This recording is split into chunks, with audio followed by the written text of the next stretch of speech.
إن الحمد لله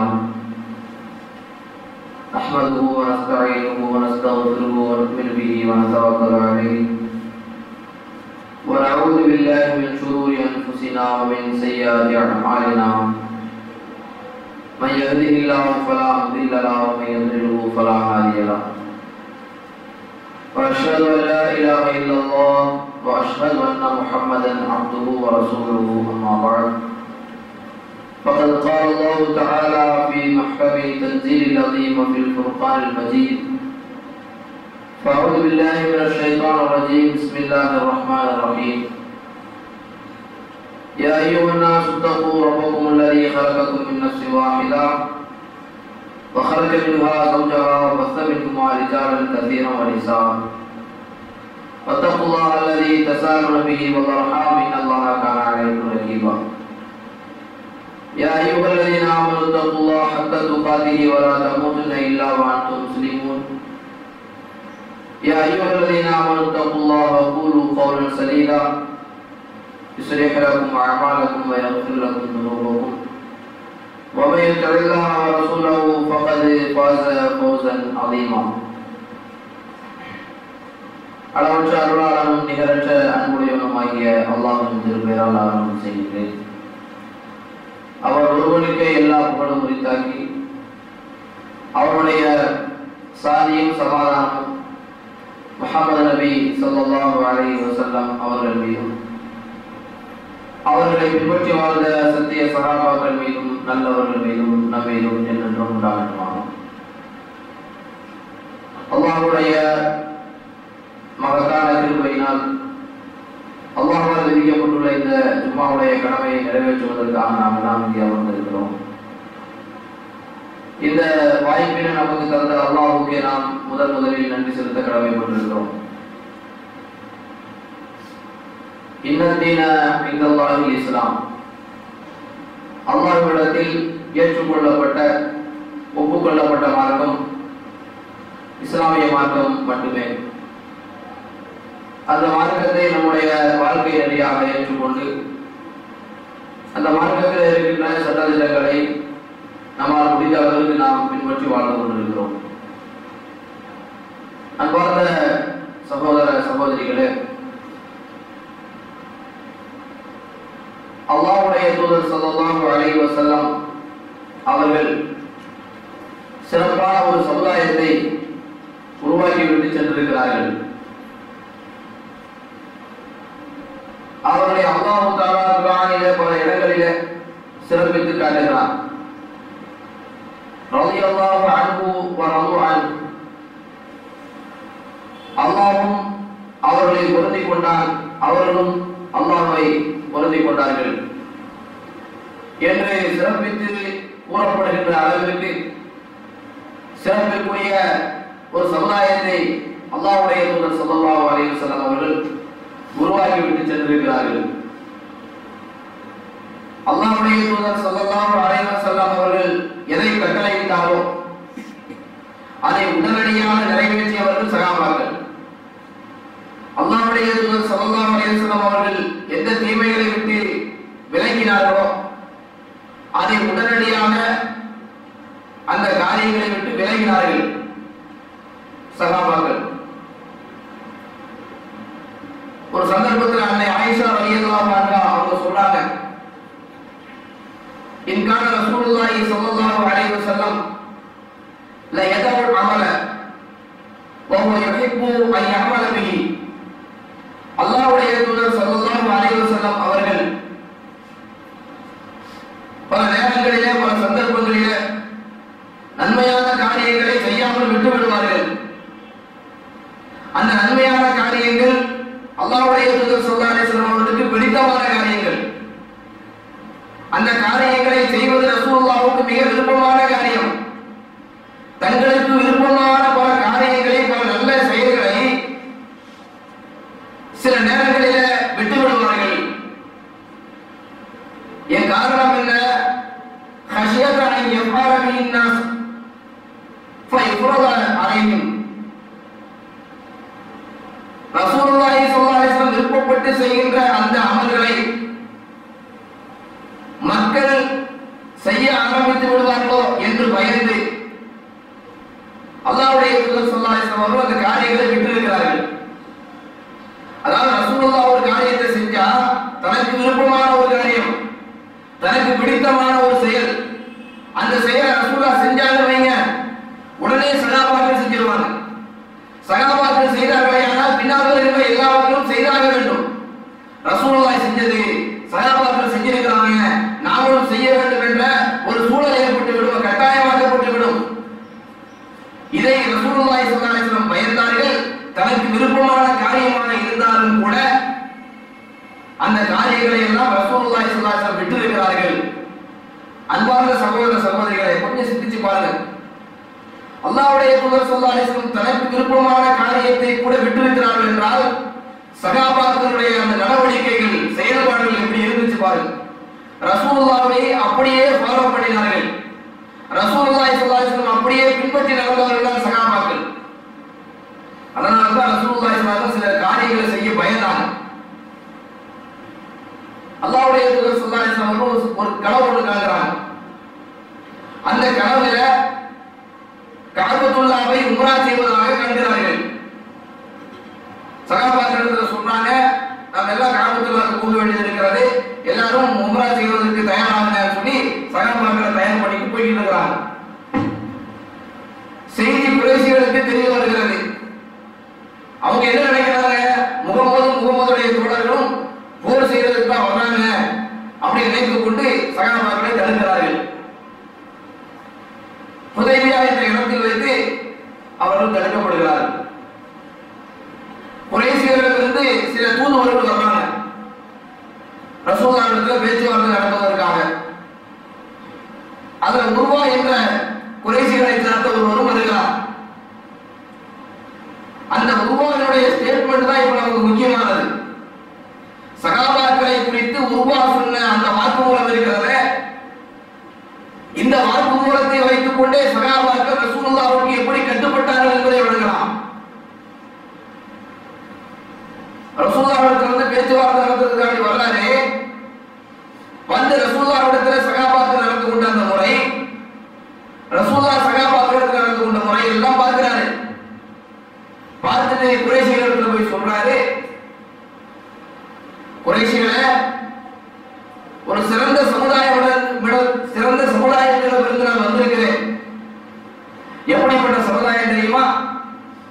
நான் ரோம் நாட்டுக்கு சென்றிருக்கிறேன், பாரசீக நாட்டுக்கு சென்றிருக்கிறேன், அபிசீனியாவுக்கும் சென்றிருக்கிறேன். அந்த நாட்டில் இருக்கின்ற மன்னர்களை எல்லாம் சந்தித்திருக்கிறேன்.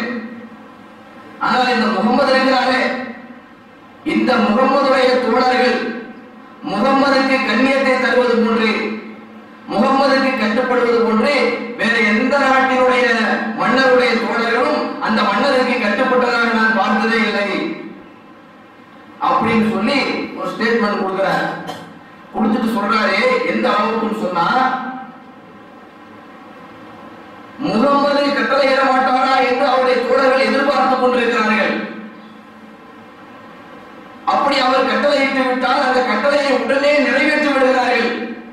அந்த கட்டளையை நிறைவேற்றுவதற்கு போட்டி போடுகிறார்கள். அவர் உது செய்தாரையானால் அந்த உதுவினுடைய தண்ணீரை எடுப்பதற்கு பெண்களுக்கு மத்தியிலே போட்டி நடக்கிறது.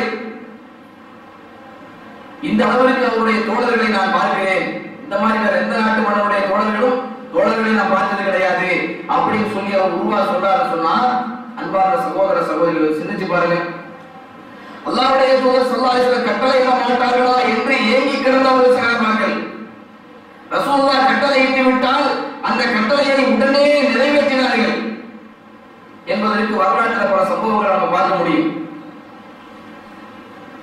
அல்லாஹ்வுடைய தூதர் ஸல்லல்லாஹு அலைஹி வஸல்லம் சொன்னதாக ஒரு செய்தி, நமக்கு சொல்லப்படுகின்ற எல்லா விஷயங்களுமே இலகுவான நம்மால் செய்ய முடிகின்ற, இதுவரைக்கும் செய்யாமல் இருக்கின்ற, சில பேர் செய்திருக்கலாம், ஆனால் பெரும்பாலானவர்களை கருத்தில் கொண்டு நம்ம சொல்றோம்.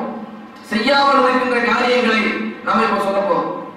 என்ன அப்படின்னு சொன்னா, மாமின் அப்தின் முஸ்லிமின் யுஸல்லி லில்லாஹி ஃபீ குல்லி யௌமின் சிந்தை அஷரத் ரக்அத்தன் ததவ்வுஅன் கைர ஃபரீதத்தின் இல்லா பரல்லாஹு லஹு பைத்தன் ஃபில் ஜன்னah. ஒரு முஸ்லிமானவன் அல்லாஹ்வுக்காக வேண்டி ஒரு நாளைக்கு உபரியாக ஃபர்து அல்லாத உபரியாக 12 ரக்காத்துகளை யார் தொழுகிறார்களோ அவர்களுக்கு அல்லாஹ் தஆலா சொர்க்கத்திலே ஒரு வீட்டை கட்டி தருகிறான் என்ற ஒரு செய்தியை ரசூலுல்லாஹி ஸல்லல்லாஹு அலைஹி வஸல்லம் அறிவிக்கிறாங்க. இது அறிவிக்கிறது யாருன்னு சொன்னா ரசூலுல்லாஹ்வுடைய மனைவிமார்களில் ஒருவராக இருக்கின்ற உம்மு ஹபீபா ரலியல்லாஹு அன்ஹா அவங்க சொல்றாங்க, ஒரு நாளைக்கு 12 ரக்காத்துகள் உபரியாக தொழுதால் சொர்க்கத்தில் ஒரு வீடு. இன்னைக்கு நம்முடைய நிலைப்பாடு எப்படி இருக்கிறது? உலகத்துல வீடு கிடைக்கிறதுக்கு என்ன வழியோ அதைதான் செஞ்சுக்கிட்டு இருக்கிறோம். உலகத்துல இடம் வாங்கி போடுறதுக்கு என்னெல்லாம் இருக்குதோ அதைதான் செஞ்சுக்கிட்டு இருக்கிறோம். அதில் தீவிர முயற்சிகளை காட்டுகிறோம், அதற்கான செயல்பாடுகளை இறங்குகிறோம். அதற்காக நம்ம என்ன பண்றோம்? மார்க்கத்தையே விட்டு விடுகிறோம், வணக்க வழிபாடுகளை இழந்து விடுகிறோம். ஆனா இந்த செய்தியை கேள்விப்பட்ட சகாபாக்களுடைய நிலை, சகாபாக்களுக்கு பின்னால் வந்த தாபியினுடைய நிலை, தபோ தாபியினுடைய நிலை எவ்வாறு இருந்தது என்பதை நாம் சிந்தித்து பார்க்கணும்.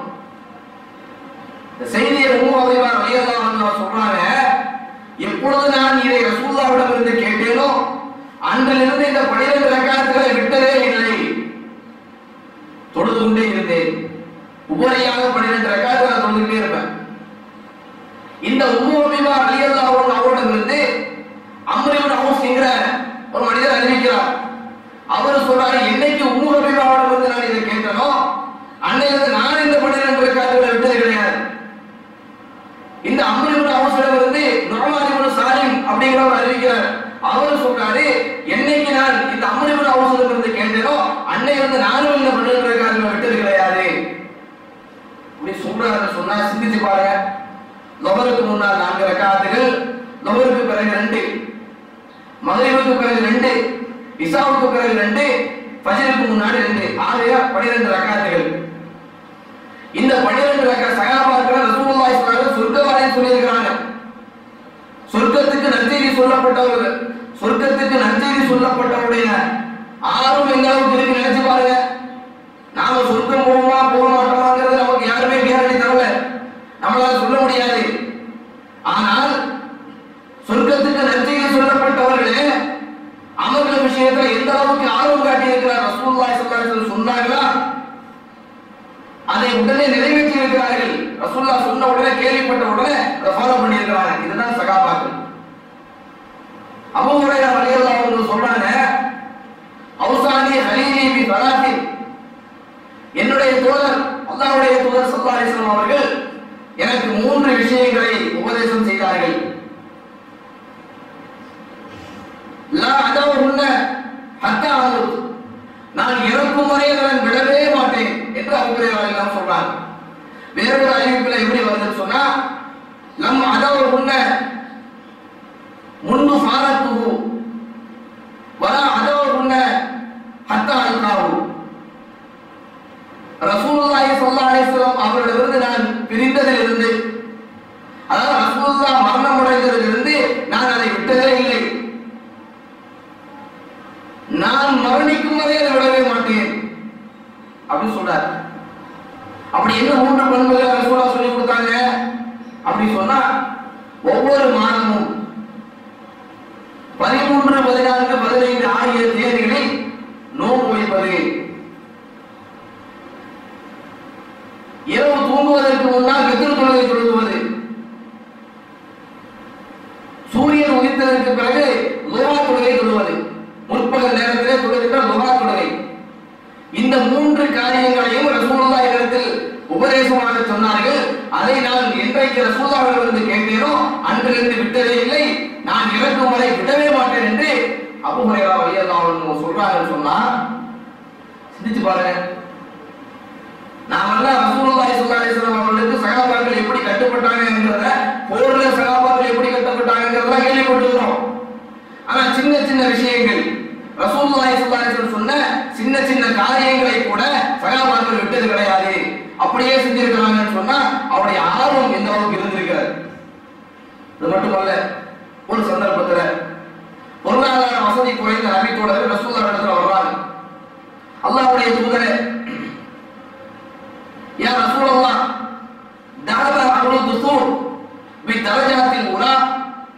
நஈமின் முகீம். செல்வந்தர்கள், பண வசதி படைத்தவர்கள் நிரந்தரமான பாக்கியங்களை பெற்றுவிட்டார்கள், உயர்ந்த அந்தஸ்துகளை பெற்றுவிட்டார்கள் அப்படின்னு சொல்லி பண வசதி குறைந்த ஏழை நபித்துள்ள ரசூலுல்லாஹி வந்து முறையிடுறாங்க. ரசூலை கேட்கிற கைப்பதாக்க எப்படிங்க நீங்க சொல்றீங்க? அவர்கள் நிரந்தரமான சொர்க்கத்தினுடைய பாக்கியங்களை பெற்றுவிட்டார்கள், உயர்ந்த அந்தஸ்துகளை பெற்றுவிட்டார்கள் சொல்லி எதை வச்சு நீங்க சொல்றீங்க? இந்த நபித்துள்ள சொல்றாங்க, யுஸல்லூன கமா நுஸல்லி வ யஸூமூன கமா நஸூம். நாங்க தொழுகிற மாதிரி தான் அவங்களும் தொழுகிறாங்க, நாங்க நோன்பு வைக்கிற மாதிரி தான் அவங்களும் நோன்பு வைக்கிறாங்க, நாங்க ஜிகாத் பண்ற மாதிரி தான் அவங்களும் ஜிகாத் பண்றாங்க. வயதமீருன வயஜாஹிருன வயதஸத்தகுன. அவர்கள் உம்ரா செய்கிறார்கள், ஜிகாத் செய்கிறார்கள், அல்லாஹ்வுடைய பாதையில் தர்மம் செய்கிறார்கள். வலைஸலனா அம்வாலும். அல்லாஹ்வுடைய தூதரே, எங்களிடத்தில் பொருளாதாரம் இல்லை. பாருங்க, அமலான விஷயத்தை எங்க மாதிரி இருக்கிறாங்க, ஆனா காசு வந்த பொழுது எங்கள்கிட்ட காசு கிடையாது, அவங்கள்ட்ட காசு இருக்குது. இந்த காசை வச்சு உம்ரா செய்ய போறாங்க, செலவழிக்கிறார்கள். இந்த விஷயத்துல எங்களை முந்திடுறாங்க. எங்களுக்கு அது போல ஒரு நன்மை கிடைக்கும், சொல்லிக் கொடுங்க, ஏதாவது வழி சொல்லிக் கொடுங்க சொல்லி ஆதங்கத்தை வெளிப்படுத்துகிறார்கள். காசு இல்லாத இடத்துல அல்லாஹ்வுக்கு விசாரணை கேட்க மாட்டாங்க. நீ செலவழிச்சியா இல்லையா நல்லா கேட்க போறானா? காசு கூட இல்லாதவங்க கேட்க மாட்டான். இருந்தாலும் சகாபாவுடைய ஆர்வம் என்ன? விடக்கூடாது. நம்ம இடத்துல இயல்பாகவே அல்லாஹ் அவங்களை இப்படி படைச்சிருக்கிறார், பொருளாதார வசதி இல்லாம. அவங்களுக்கு பொருளாதார வசதி இருக்குது, ஆனா இந்த பொருளாதார வசதியை வச்சு நம்மளை விட அமல்ல கூடியவராங்க விடக்கூடாது. அப்ப பொறாமை எண்ணம் அல்ல இது. அமல்கள் விஷயத்துல போட்டி போடுகின்ற எண்ணம். இந்த காசு கூட நம்ம கிட்ட இருந்தா நம்மளையும் தர்மம் பண்ணலாம, நாமளும் அவங்களுக்கு ஈக்குவலா வந்துடலாமங்கிற ஆதங்கம். ரசூலுல்லாஹி ஸல்லல்லாஹு அலைஹி வஸல்லம் நபித்தோழத்துல ஒரு அமலை சொல்லி கொடுக்குறாங்க. ஒவ்வொரு ஃபர்லான தொழுகைக்கு பிறகும் சுப்ஹானல்லாஹ் 33 தடவை சொல்லுங்க, அல்ஹம்துலில்லாஹ் 33 தடவை சொல்லுங்க, அல்லாஹ் அக்பர் 33 தடவை சொல்லுங்க. இப்படி நீங்க இந்த காரியத்தை செய்தீர்களானால் அவர் அல்லாஹ்வுடைய பாதையில் தர்மம் செய்யறாங்க, அந்த நன்மை உங்களுக்கு கிடைக்கும் அப்படின்னு சொல்றாங்க. உடனே இந்த சகாபாக்களுக்கு ரொம்ப சந்தோஷம், பரவாயில்லை அப்படி சொல்லி சுமார் சொல்ல ஆரம்பிக்கிறாங்க. இந்த செய்தி எப்படியோ செல்வந்தர்களுக்கு தெரிய வந்தது. சிந்திச்சு பாருங்க, செல்வந்தர்களுக்கு என்ன நினைக்கல? பணக்காரர்கள் அவர்கள் காசு கூட நினைக்கல. இந்த காசு பணத்தை வச்சுதான் நம்ம அல்லாஹ்வுடைய பாதையில் செலவழிச்சுட்டு இருக்கிறோம், நிறைய வந்து நம்ம கிடைக்கதான் செய்து, இதன் மூலமா சொர்க்கத்தை நம்ம பெயரத்தான் செய்வோம் அப்படின்னு அவங்க நினைக்கல. என்னதான் பண்றாங்கன்னு சொல்லி பார்க்கறாங்க. பார்க்கும்போது இந்த அமலை செய்யறாங்க, ரசூலுல்லாஹ் சொல்லி கொடுத்ததா விடக்கூடாது அப்படின்னு சொல்லி அவங்களும் அதை செய்ய ஆரம்பிக்கிறாங்க. ஃபர்லான தொழுகைக்கு பிறகு அந்த அமலையும் அவர் விடல. பணக்காரருடைய நிலை எப்படி இருந்திருக்கிறது? ரசூலுல்லாஹ் எந்த செய்தி கேட்டாலும் சரி அதையும் அவர் விடக்கூடாதுன்னு சொல்லி அதையும் செய்ய ஆரம்பிக்கிறாங்க. இந்த ஏழைகளுக்கு ரொம்ப கஷ்டமா போயிருச்சு. நேரா சொல்லாங்க, யார சொல்லலாம், நாங்க வந்து சொன்னோம், நீங்க ஒரு ஐடியா சொல்லி கொடுத்தீங்க, இதை எப்படி அவங்க தெரிஞ்சுக்கிட்டாங்க, அவங்களும் செய்யறாங்க, யார சொல்லலாம். அப்ப ரசூலுல்லாஹி ஸல்லல்லாஹு அலைஹி வஸல்லம் சொன்னாங்க, ஸாலிக ஃபதுல்லாஹ் யுக்திஹி மய்யஷா. இது அல்லாஹ்வுடைய அருள், அவன் நாடுகின்றவர்களுக்கு தருவான். ஒன்றே காசு பணம் இருக்கிறது அல்லாஹ்வுடைய அருள், அவன் யாருக்கு நாடாலும் கொடுப்பான். அல்லது இந்த திக்ர் துஆக்களை நீங்க செய்றீங்களா, இதுவும் அல்லாஹ்வுடைய அருள் தான். அதனால நீங்க கவலைப்படாதே, ஒரு எண்ணத்துக்கு கேட்டால் கூட கூலி கிடைக்கும்னு சொல்லி ரசூலுல்லாஹ் சமாதானப்படுத்தி வச்சு அனுப்பி வைக்கிறான். கொஞ்சம் சிந்திச்சு பாருங்க அன்பார்ந்த சகோதர சகோதரிகளே, சகாபாக்களுடைய யதார்த்த நிலை, அமல்கள் விஷயத்துல ஒரு ஆதங்கப்படுகின்ற ஒரு தன்மை இருந்திருக்கிறது. ரசூலுல்லாஹி ஸல்லல்லாஹு அலைஹி வஸல்லம் அவர்களிடமிருந்து எந்த செய்தியை அவர்கள் கேள்விப்பட்டாலும் உடனே அதை நிறைவேற்றுவதற்கு தயாரானார்கள். அஸ்மா பின்த் யஸீத் ரலியல்லாஹு அன்ஹா அவர்கள், அதாவது சகாபிய பெண்மணிகள் எப்படி இருந்திருக்கிறார்கள் அப்படிங்கறத நம்ம பார்க்கணும். இந்த அஸ்மா பின்த் யஸீத் ரலியல்லாஹு அன்ஹா அவர்கள் ரசூலுல்லாஹி கிட்ட போய் சொல்றாங்க. என்ன சொல்றாங்க? அல்லாஹ்வுடைய தூதரே, ஒட்டுமொத்த பெண்கள் சார்பாக நான் வந்திருக்கிறேன், ஒட்டுமொத்த பெண்களும் இதை சேர்த்து அனுப்பி வச்சிருக்கிறாங்க. அப்ப இவங்க தனி நபர் அல்ல, பின் யஸீத் என்று சொல்லி அவங்க ரசூலுல்லாஹி கிட்ட வந்து சொல்றாங்க, அல்லாஹ்வுடைய தூதரே, நாங்கள் பெண்கள் குறைவாக படைக்கப்பட்டிருக்கிறோம், நீங்கள் ஆண்கள், உங்களுக்காக அல்லாஹ் எங்களை படைத்திருக்கிறார். உங்களுக்கு 5 வேளை தொழுகை, ஜமாத்தோடு தொழுகின்ற தொழுகை கடமை. ஜமாத்தோடு தொழுகிறது உங்களுக்கு கடமை, எங்களுக்கு ஜமாத்தோடு தொழுகிறது கடமை இல்லை. உங்களுக்கு ஜும்மா கடமை, எங்களுக்கு ஜும்மா கடமை இல்லை. உங்களுக்கு ஜிகாது கடமை, எங்களுக்கு ஜிகாது கடமை இல்லை. நீங்க ஹஜ் பண்ண போறீங்க, உம்ரா செய்ய போறீங்க, ஜிகாதும் பண்ண போறீங்க. நாங்கள் உங்களுடைய வீட்டினுடைய பேஸ்மெண்டா இருக்கிறோம், உங்களுடைய வீட்டினுடைய அடித்தளம் நாங்கள் தான். நீங்கள் உம்ரா செய்ய சென்றாலோ, ஹஜ் பண்ண சென்றாலோ, ஜிகாது பண்ண சென்றாலோ உங்களுடைய பொருளாதாரத்தை நாங்கள் பாதுகாக்கிறோம், உங்களுடைய பிள்ளைகளை வளர்த்தெடுக்கிறோம், உங்களுடைய கற்பை நாங்கள் பாதுகாக்கிறோம். ஆனால் அல்லாஹ்வுடைய தூதரே, அமல் விஷயத்துல இந்த ஆண்கள் எங்களை மிஞ்சி விடுகிறார்களே, எங்களுக்கு ஏதாவது வழி சொல்லி கொடுங்க. ஒரு சஹாபிய பெண்மணி ஒட்டுமொத்த பெண்களுடைய ஆதங்கத்தையும் ரசூலுல்லாஹி வந்து சொல்றாங்க, எங்களுக்கு ஜமாத்து கடமை இல்லை, உங்களுக்கு கடமை இருக்குது. எங்களுக்கு ஜும்மா கடமை இல்லை, உங்களுக்கு கடமை. எங்களுக்கு ஜிகாத் கடமை இல்லை, உங்களுக்கு கடமை. ஆனா இதையெல்லாம் நீங்க செஞ்சு எங்களுடைய நன்மைகளை விட முந்தி விடுகிறீர்கள், எங்களுக்கும் அது போன்ற நன்மை கிடைக்கணும், வழி சொல்லி கொடுங்க. ஜமாத்து கடமையாக்கப்பட்ட ஆண்கள் சிந்திக்க வேண்டும். பாங்கு சொல்லப்பட்டதற்கு பிறகு கூட தூங்கிக் கொண்டிருக்கின்ற ஆண்களை சிந்திக்க வேண்டும். சிந்திச்சு பாருங்க, சகாபிய பெண்கள் பள்ளிவாசல் வந்து ஜமாத்தோடு தொழுக வேண்டும் என்ற ஆர்வத்தில் இருந்திருக்கிறாங்க, ஜும்மாவை கலந்து கொள்ள வேண்டும் என்ற ஆர்வம் அவங்களுக்கு இருந்திருக்கிறது, ஜிகாத் பண்ண வேண்டும் என்ற சிந்தனை அவர்களுக்கு இருந்திருக்கிறது, ஜிகாதும் பண்ணி இருக்கிறார்கள். பெண்களை விட நம்ம மோசமா? சிந்திச்சு பாருங்க. ஜும்மாவுக்கு நிறைகின்ற கூட்டம் சாதாரண பக்தர்களுக்கு பார்க்க முடியறதில்லை. ஊர் பள்ளிவாசல் எடுத்துக்கங்க, எங்க போயிடுறாங்க இவங்கெல்லாம்? 5 வேளை தொழுகை கடமையாக்கப்பட்டதற்கு பிறகும் கூட பள்ளிவாசலுக்கு வரலன்னு சொன்னா சஹாபாக்கள் சொல்றாங்க, ரசூலுல்லாஹி ஸல்லல்லாஹு அலைஹி வஸல்லம் காலகட்டத்திற்கு பின்னால் சொல்றாங்க, எங்களிலே ஒருவருக்கு உடம்பு சரியில்லாமல் இருந்தால் பள்ளிவாசலுக்கு வர முடியாத சூழல் இருந்தாலும் 2 பேரை அழைத்துக் கொண்டு பள்ளிவாசலுக்கு வந்து விடுவோம். ஏன்? எங்களுடைய காலத்துல முனாஃபிக்குகளை தவிர வேற யாரும் ஊரில் இருக்க மாட்டார்கள். தெருவில் நடமாடுறது முனாஃபிக்குகளும் நயவஞ்சகர்களும் ரெட்ட வேடம் போடுறாங்க, இவர்களும் பெண்களும் தான் அந்த ஏரியாவில் இருப்பாங்க. வாழ்ந்து சொல்லப்பட்டு விட்டதா, உடம்பு சரியில்லாவிட்டாலும் கூட, நடக்க முடியாவிட்டாலும் கூட பள்ளிவாசலுக்கு வந்து விடுவோம், எப்படியாவது எங்களை முனாஃபிக் என்று நினைத்து விடக்கூடாது என்பதற்காக. எப்படிப்பட்ட ஆர்வம் பாருங்க சகாபாக்கள். உடம்பு சரியில்லை, வீட்டில் தொழுவதற்கு ரசூலுல்லாஹ் அனுமதி கொடுத்திருக்கிறாங்க. இருந்தாலும் அவருடைய ஆதங்கம் என்ன? தேவையில்லை, அந்த முனாஃபிக்குடைய லிஸ்ட்ல நம்ம சேரக்கூடாது என்ற ஆதங்கம் அவங்களிடத்தில் இருந்திருக்கிறது. இந்த அமல்களின் விஷயத்துல பேரார்வம் சகாபாக்களிடத்தில் இருந்திருக்கிறது. அதனால சொல்றாங்க, நாங்க இருக்க மாட்டோம், எப்படியாவது பள்ளிவாசலுக்கு வந்துருவோம் அப்படின்னு சொன்னால் அந்த சகாபாக்கள் ரசூலுல்லாஹி ஸல்லல்லாஹு அலைஹி வஸல்லம் எந்த அளவுக்கு கட்டுப்பட்டு நடந்திருக்கிறாங்க பாருங்க. இந்த அஸ்மா பின்த் யஸீத் ரலியல்லாஹு அன்ஹு இப்படி சொல்றாங்க. அப்போ ரசூலுல்லாஹி ஸல்லல்லாஹு அலைஹி வஸல்லம் சகாபாக்களை பார்த்து கேட்கிறாங்க, இந்த மாதிரி ஒரு அருமையான கேள்வி கேட்ட பெண்ணை இதற்கு முன்னால் பார்த்ததுண்டா? சகாபாக்கள் சொன்னாங்க, இல்லை யாரும் சொல்லலாம், இது மாதிரியான ஒரு அருமையான கேள்வியை இதுவரைக்கும் நாங்கள் எதிர்பார்த்தது கிடையாது. பெண்களுடைய ஆனந்தத்தை பாருங்க. ஒட்டுமொத்த அஸ்மா பின்த் யஸீத் தனி நபர் அல்ல, எல்லா பெண்களும் சேர்ந்து அனுப்பி வச்சிருக்கிறாங்க. அந்த பெண்களுடைய ஆனந்தம் எப்படி இருந்திருக்கிறது? எப்படி இந்த ஆண்கள் அமர் விஷயத்துல அவர்களை கூடியலாம் பாருங்க. அந்த போட்டி மனப்பான்மை, நல்ல காரியங்களிலே யுசாரிஊன ஃபில் கைராத் என்று அல்லாஹ் சொன்னான். யார சொல்றாங்க? சகாபாக்களை சொல்கிறான். அவர்கள் நன்மையான காரியங்களிலே போட்டி போடுகின்றவர்கள், முந்துகின்றவர்கள், அதற்கான தீவிர முயற்சி செய்கின்றவர்கள் செஞ்சிருக்கிறாங்க. செஞ்சதனால அல்லாஹ் அவர்களை சிறப்பித்து சொல்லி காட்டுகிறார்.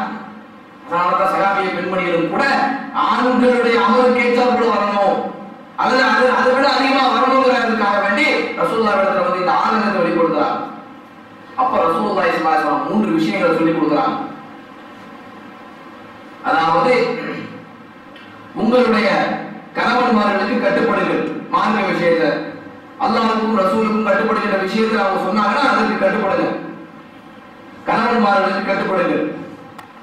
இரண்டாவது, பத்தினித்தனத்தோடு கற்பை பேணிக் கொள்ளுங்கள். கற்பை பேணிக் கொள்ளுங்கள். கணவனுக்கு கொடுக்க வேண்டிய கற்பை அவனுக்கு கொடுத்தாரே. கணவனுடைய அன்பை பெறுவதற்கு முயற்சி செய்யுங்கள். இப்படி 3 பண்புகளை ரசூலுல்லாஹ் சொல்லி கொடுத்து சொல்றாங்க. இதை 3 நீங்க செஞ்சிட்டீங்கன்னா அவங்க சும்மா சொல்றாங்க அது மாதிரி நன்மை உங்களுக்கு கிடைக்கும். அவங்க ஜமாத் சொல்றாங்க அது மாதிரி நன்மை உங்களுக்கு கிடைக்கும். அவங்க ஜிஹாத் பண்றாங்க அது மாதிரி நன்மை உங்களுக்கு கிடைக்கும் என்று ரசூலுல்லாஹி ஸல்லல்லாஹு அலைஹி வஸல்லம் சொல்லி அனுப்புவாங்க. அன்பார்ந்த சகோதர சகோதரிகளை கொஞ்சம் சிந்திச்சு பாருங்க. சொல்லுகின்ற விஷயங்கள் ரொம்ப கம்மிதான் நம்ம சொல்லியிருக்கிறோம். ரசூலுல்லாஹி ஸல்லல்லாஹு அலைஹி வஸல்லம் 23 ஆண்டு காலகட்டத்தில் சஹாபாக்களுக்கு எதை ரசூலுல்லாஹி சின்ன விஷயமா இருந்தாலும் சரி, உயிர் போன்ற விஷயமா இருந்தாலும் சரி, எதையுமே சஹாபாக்கள் பொருட்படுத்துறது கிடையாது. ரசூலுல்லாஹ் கட்டளையிட்டு விட்டார்களா உடனே நிறைவேற்றினார்கள். கூடாதுன்னு சொன்னாங்களா வியாக்கியானம் பண்ணல, முடியாதுன்னு சொல்லல, விட முடியுமா என்ற சந்தேகம் அவங்களுக்கு வரல, உடனுக்குடனே விட்டு விட்டார்கள். இதுதான் சஹாபாக்கள். ஆக அன்பார்ந்த சகோதர சகோதரிகளே, அல்லாஹ்வுடைய தூதர் ஸல்லல்லாஹு அலைஹி வஸல்லம் அவர்கள் என்ன விஷயங்களை சஹாபாக்களுக்கு ஏவினார்களோ அதை செய்திருக்கிறார்கள். என்ன விஷயங்களை விட்டு விலக்கினார்கள் அதை விட்டு விலகி இருக்கிறார்கள். இதெல்லாம் நம்மிடத்துல ஹதீஸ் கிரந்தங்களாக இன்றைக்கு நம்மிடத்தில் இருக்கிறது, நாம் படித்துக் கொண்டிருக்கிறோம். ஆக நம்முடைய வாழ்க்கையில் ஒரு மாற்றம் வர வேண்டும். ரசூலுல்லாஹி ஸல்லல்லாஹு அலைஹி வஸல்லம் ஒரு விஷயத்தை ஏவினார்களா செய்ய வேண்டும், ஒரு விஷயத்தை விட்டு தடுத்தாங்களா செய்ய வேண்டும். அல்லாஹ்வுடைய தூதர் ஸல்லல்லாஹு அலைஹி வஸல்லம் அவர்களுக்கு நபி தோழர்கள் முழுக்க முழுக்க கட்டுப்பட்டு நடந்திருக்கிறார்கள். தங்களுக்கு இழப்பிற்குரிய விஷயமாக இருந்தாலும் சரி, தங்களுக்கு பாதிப்பை ஏற்படுத்துகின்ற விஷயங்களாக இருந்தாலும் சரி, தங்களுடைய உயிரை இழக்கின்ற விஷயங்களாக இருந்தாலும் சரி, எதையுமே பொருட்படுத்தாமல் அல்லாஹ்வுடைய தூதர் ஸல்லல்லாஹு அலைஹி வஸல்லம் அவர்கள் சொல்லிவிட்டார்களா அதை அப்படியே நிறைவேற்றி இருக்கிறார்கள் நபி தோழர்கள். ஹிஜ்ரி 8ஆம் ஆண்டு ஹுனைன் என்ற ஒரு யுத்தம் நடக்கிறது. அந்த யுத்தத்துல இஸ்லாமிய எதிரிகள் அதிகமான கனிமத் பொருட்களை விட்டு சென்றிருக்கிறார்கள். எந்த அளவுக்கு சொன்னா 40,000க்கும் அதிகமான ஆடுகள், 24,000 ஒட்டகங்கள், 6,000 அடிமைகள், 4,000 வெள்ளி ஊக்கியா, 4,000 ஊக்கி வெள்ளி, இந்த அளவுக்கு எதிரிகள் விட்டு சென்றிருக்கிற கனிமத் பொருட்கள். இதெல்லாம் ரசூலுல்லாஹி ஸல்லல்லாஹு அலைஹி வஸல்லம் அவருடைய கருத்துல வருது. ரசூலுல்லாஹ் என்ன பண்றாங்கன்னா சஹாபாக்களுக்கு பகிர்ந்து கொடுக்குறாங்க. ஆனா அன்சாரிகளை விட்டுட்டாங்க ரசூலுல்லாஹ். அன்சாரிகளுக்கு கொடுக்கல. அன்சாரி நினைச்சு பாக்குறாங்க நமக்கு ஏதாவது ரசூலுல்லாஹ் தருவாங்க அப்படின்னு சொல்லி எதிர்பார்த்துட்டே இருக்கிறாங்க. எந்த அன்சாரி கொடுக்கல ரசூலுல்லாஹி ஸல்லல்லாஹு அலைஹி வஸல்லம் அவர்கள். அன்சாரிகளும் அவர்களும் மனிதர்கள் தானே, தங்களுடைய ஆதங்கத்தை வெளிப்படுத்துகிறார்கள். என்ன இது? ரசூலுல்லாஹி ஸல்லல்லாஹு அலைஹி வஸல்லம் மக்காவிலிருந்து வந்தாங்க, ஒண்ணுமில்லாம வந்தாங்க, நாம தான் பொருளாதார உதவி கொடுத்தோம், 2 மனைவி இருந்துச்சுன்னா ஒரு மனைவி தயார் பண்ணி தான் கொடுத்தோம், நம்ம இருக்கிற சொத்து பாதையில கொடுத்தாம வீட்டை கொடுத்தோம், சொத்தை கொடுத்தோம், எல்லாத்தையும் கொடுத்தோமே, உன்னையும் ரசூலுல்லாஹ் நமக்கு தரலையாக ஒரு ஆதங்கம். இது ஸஅத் இப்னு உபாதா ரலியல்லாஹு அன்ஹு அவர்கள் அன்சாரியை சேர்ந்தவர். ரசூலுல்லாஹ் கிட்ட போய் சொன்னாங்க, யா ரசூலுல்லாஹ் கனிமத் பொருட்கள் கொண்டு வைக்கிற விஷயத்துல அன்சாரிகளுக்கு நீங்க ஒண்ணும் கொடுக்கலன்னு சொல்லி அன்சாரி ரொம்ப வருத்தப்பட்டு இருக்கிறாங்க அப்படி சொல்லி ஸஅத் இப்னு உபாதா சொன்னார். ரசூலுல்லாஹ் கேக்குறாங்க, நீங்க என்ன நினைக்கிறீங்க ஸஅத்? நானும் அன்சாரியை சேர்ந்தவன் தானே அப்படின்னு ஸஅத் சொன்னார். அப்படின்னா என்ன அர்த்தம்? எனக்கு அந்த ஆதங்கம் இருக்குது அப்படின்னு சொன்னார். உடனே ரசூலுல்லாஹி ஸல்லல்லாஹு அலைஹி வஸல்லம் அன்சாரிகளை எல்லாம் கூப்பிடுங்க, அன்சாரிகளை எல்லாம் கூப்பிட்டாச்சு.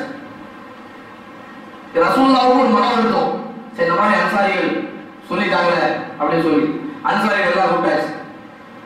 ஒரு சில முகாஜிர்கள் இருக்கிறார். அப்ப ரசூலுல்லாஹி ஸல்லல்லாஹு அலைஹி வஸல்லம் உரையாற்றுகிறார்கள், அன்சாரிகளே நீங்கள் எப்படி இருந்தீர்கள்? வழிகேட்டில் இருந்தீர்கள். நான் வந்தபின் அல்லாஹ் உங்களுக்கு நேர்வழியை தந்திருக்கிறான். நீங்கள் வழிகேட்டில் இருந்தீர்கள், நான் வந்ததற்கு பிறகு அல்லாஹ் உங்களுக்கு நேர்வழியை தந்திருக்கிறான். நீங்கள் இதையெல்லாம் சொல்லி இருக்கிறீர்கள் என்று நான் கேள்விப்படுகிறேன், உண்மையா? சஹாபாக்கள் அமைதியா இருக்கிறான். அன்சாரிகள் எல்லாம் திருப்பி ரசூலுல்லாஹ் கேட்கிறாங்க. கேட்டு சொல்றாங்க, நீங்கள் எப்படி எல்லாம் சொன்னீர்கள் என்று நான் கேள்விப்படுகிறேன்.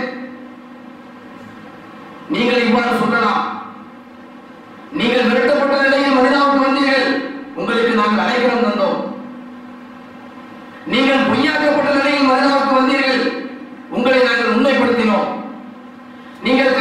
சிரமத்தோடு இங்கே வந்தீர்கள், உங்களுக்கு நாங்கள் ஆதரவு அளித்தோம் என்று நீங்கள் சொல்லலாம்.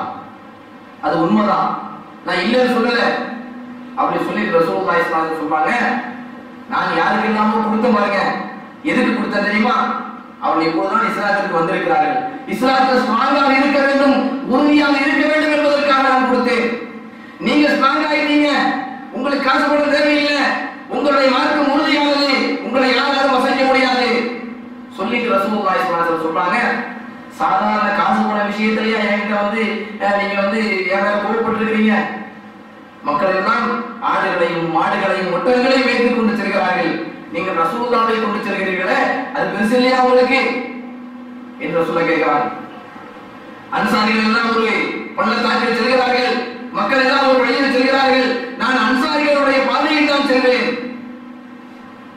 மக்காவாசிகள் மட்டும் என்னை விரட்டாவிட்டால் நான் அன்சாரிகளில் ஒருவனாக இருந்திருப்பேன் என்று ரசூலுல்லாஹி ஸல்லல்லாஹு அலைஹி வஸல்லம் சொல்றாங்க. சஹாபாக்கள் அன்சாரியுடைய கண்களில் இருந்து கண்ணீர் வடிகிறது, தாடி நினைக்கின்ற அளவிற்கு அழுகிறார்கள். சொல்றாங்க சஹாபாக்கள், யா ரசூலுல்லாஹ், எங்களுக்கு காசு வேண்டாம், எங்களுக்கு பணம் வேண்டாம், எங்களுக்கு ஒட்டகங்கள் வேண்டாம், வாழ வேண்டாம், யா ரசூலுல்லாஹ், எங்களுக்கு நீங்கள் இருந்தால் போதும். எப்படிப்பட்ட வாசகம் பாருங்க, எங்களுக்கு நீங்கள் போதும், நீங்கள் எந்த பங்குக்கு எங்களுக்கு எதை தர நினைக்கிறீங்க தந்தா போதும், ஒண்ணு தரலன்னா எங்களுக்கு பிரச்சனை இல்லை, நீங்கள் தந்ததை கொண்டு நாங்கள் திருப்தி கொண்டோம், மகிழ்ச்சி அடைந்து விட்டோம் என்று சகாபாக்கள் அந்த அன்சாரிகள் சொல்கிறார்கள் என்று சொன்னால், இப்படிப்பட்ட ஒரு கூட்டத்தை ரசூலுல்லாஹி ஸல்லல்லாஹு அலைஹி வஸல்லம் உருவாக்கி சென்றிருக்கிறார்கள். அன்பார்ந்த சகோதர சகோதரிகளே, இப்படி எத்தனையோ விஷயங்கள் இருக்கின்றன. சகாபாக்களை பொறுத்த வரைக்கும் ரசூலுல்லாஹி ஸல்லல்லாஹு அலைஹி வஸல்லம் அவர்கள் இட்டால் கட்டளை இட்டு விட்டால் அந்த கட்டளை அப்படியே நிறைவேற்றி இருக்கிறார்கள். ரசூலுல்லாஹி ஸல்லல்லாஹு அலைஹி வஸல்லம் தீமையான காரியங்களை விட்டு விலகினால் அப்படியே விலகியும் இருக்கிறார்கள். அது போன்ற ஒரு நிலை நம்மிடத்தில் வர வேண்டும். இதில் எந்த விதமான மாற்று கருத்து நம்மிடத்தில் இருக்கக்கூடாது. அல்லாஹ்வுடைய தூதர் ஸல்லல்லாஹு அலைஹி வஸல்லம் ஏவிய விஷயங்கள் நம்மிடத்தில் ஏவப்பட்ட விஷயங்கள் இல்லை, விலக்கிய விஷயங்களை செய்து கொண்டிருக்கிறோம். ஹராமான காரியங்கள் பல நேரங்கள் நம்மை அறிந்தோ அறியாமலோ வந்து விடுகிறது. குர்ஆனின் மூலமாக, ரசூலுல்லாஹ்வுடைய நபிவழியின் மூலமாக நம்மிடத்தில் சொல்லப்பட்டால், எச்சரிக்கை செய்யப்பட்டாலும் கூட அந்த காரியங்கள் நம்மிடத்தில் இருக்கிறது, வேதனைக்குரிய விஷயம். அன்பார்ந்த சகோதர சகோதரர், அது போன்ற ஒரு நிலை நம்மிடத்தில் வரக்கூடாது. அல்லாஹ் தன்னுடைய திருமறையில சொல்லி காமிக்கிறான், தீமையான விஷயங்களை பற்றி சொல்றான். முத்தகீன்கள் யார் தெரியுமா? இறையற்றக்கூடியவர்கள் யார் தெரியுமா? முத்தகீன்களுக்கு தான் சொர்க்கம். அவருடைய பண்புகளை அல்லாஹ் சொல்லும் பொழுது அந்த பண்புகளை ஒன்றாக சொல்கிறான். அந்த பண்பு நம்மிடத்தில் இருக்கிறதா இல்லையா என்பதை நாம் இந்த நேரத்தில் சிந்தித்து பார்க்க கடமைப்பட்டிருக்கிறோம். இன்னும் ரசூல் ஸல்லல்லாஹு அலைஹி வஸல்லம் தீமையான விஷயங்களை எல்லாம் சகாபாக்களுக்கு எச்சரிக்கப்படுகிறாங்க, உடனுக்குடன் விட்டு இருக்கிறாங்க. இப்படி ஏகப்பட்ட விஷயங்கள் இருக்கிறது, நன்மையான விஷயங்கள் ஏவி இருக்கு, அதெல்லாம் நிறைய விஷயங்கள் இருக்கிறது. அல்லாஹ் இங்க சொல்றான், அந்த முத்தகீன்கள் எப்படிப்பட்டவர்கள் தெரியுமா? அல்லதீன இதா ஃபஅலு ஃபாஹிஷத்தன் அவ் ظلموا அன்ஃபுஸஹும் ذكروا ஃபஸ்தக்ஃபிரு லிதுனூபிஹிம் வமன் யக்ஃபிரு ذுனூப இல்லல்லாஹ். அந்த முத்தகீன்கள் இறையற்றமுடையவர்களிடத்திலும் தவறுகள் வரலாம், வரத்தான் செய்யும். இறையற்றமுடையவர்கள் தவறு இழைத்து விட்டாலோ, தங்களுக்கு தாங்களே அநீதம் இழைத்துக் கொண்டாலோ, மானக்கேடான காரியங்களை செய்து விட்டாலோ உடனே அல்லாஹ்வை நினைத்து பார்ப்பார்கள். ஆனால் அல்லாஹ் தஆலா இந்த காரியத்தை தவறு என்று சொல்லியிருக்கிறாரே, இதை ஹராம் என்று சொல்லியிருக்கிறானே என்று அல்லாஹ்வை நினைத்து பார்ப்பார்கள். உடனே அல்லாஹ்விடத்தில் பாவ மன்னிப்பு கேட்பார்கள். சொல்லிட்டு அல்லாஹ் சொல்றான், வலம் யுஸிரு அலா மா ஃபஅலு வஹும் யஅலமூன். அது தவறு என்று தெரிந்து கொண்டே அந்த தவறில் தொடர்ந்து இருக்க மாட்டார்கள் என்று அல்லாஹ் சொல்றான். இது நம்ம இடத்துல இருக்குதா நினைச்சு பாருங்க. தவறு செஞ்சுட்டாங்க, தவறு வந்துருச்சு அவங்க இடத்துல, தவறு என்று சுட்டி காட்டப்பட்டதற்கு பிறகு தவறு என்று தெரிந்து கொண்டு அந்த தவறில் தொடர்ந்து இருக்க மாட்டார்கள், அவர்கள் முத்தகீன்கள் என்று அல்லாஹ் சொல்றான். இந்த பண்பு நம்மிடத்தில் இருக்குதா நினைச்சு பாருங்க. தவறு என்று சுட்டி காட்டப்பட்டதற்கு பிறகும் கூட எத்தனை தவறுகள் நம்மிடத்தில் இருக்கிறது. இல்லாத நன்மையான காரியங்கள் நம்மிடத்தில் ஏவப்பட்டால் எந்த அளவுக்கு நாம் அந்த நன்மையான காரியங்களை செய்யணும் அப்படிங்கிறதா கேள்விக்குரியான ஒரு விஷயமாக இருக்கிறது. ஆக இந்த நிலை நம்மிடத்தில் இருக்கக்கூடாது. தவறு நம்மிடத்தில் இருக்கிறது, ஏகப்பட்ட தவறுகளை நாம் சில நேரங்களில் செய்து கொண்டிருக்கிறோம். குர்ஆனின் மூலமாக, ஹதீஸின் மூலமாக தவறுகள் சுட்டி காட்டப்பட்டவை. ஆனால் அந்த தவறுகளை தொடர்ந்து இருக்கக்கூடாது. அப்படி தொடர்ந்து இருக்கிறவங்க முத்தகீன்களுடைய லிஸ்ட்ல வரமாட்டாங்க. அந்த தவறுகளுக்கு நாம் விலக வேண்டும். ஆக அப்படிப்பட்ட உண்மை இறை விசுவாசிகளாக அல்லாஹ் தஆலா அனைவரையும் ஆகிய அருள்புரிவானாக. சகாபாக்கள் ரசூலுல்லாஹ்விடத்தில் எப்படி கட்டுப்பாட்டோடு நடந்தார்களோ அது போன்ற ஒரு நிலை நம்மிடத்தில் வர வேண்டும். அல்லாஹ்வுடைய தூதர் ஸல்லல்லாஹு அலைஹி வஸல்லம் ஏவிய விஷயங்களை பின்பற்றி நடக்க வேண்டும், விலக்கிய விஷயங்களை விட்டு தவிர்த்து நடக்க வேண்டும். அப்படிப்பட்ட உண்மை மூமின்களாக அல்லாஹ் தஆலா அனைவரையும் ஆக்கி அருள்புரிவானாக. இங்கே என்ன விஷயங்கள் சொல்லப்பட்டதோ அந்த விஷயங்களை பின்பற்றி நடக்கின்ற மக்களாக, அல்லாஹ் ரசூல் ஏவிய விஷயங்களை பின்பற்றி நடக்கின்றவர்களாகவும், அல்லாஹ் ரசூலும் தகுந்து வாழ வேண்டும் என்று சொன்ன விஷயங்களை விட்டும் தகுந்து நடக்கின்ற மக்களாக அல்லாஹ் தஆலா அனைவரையும் ஆக்கி அருள்புரிவானாக. வாஹிதுல்லாஹி ரப்பில் ஆலமீன். யஅஇதுக்கும் லஅல்லக்கும் ததக்கரும் வذ்குருல்லாஹ யذ்குருக்கும் வ யஸ்தஜிபு லக்கும் வ யதுல்லாஹி அக்பர்.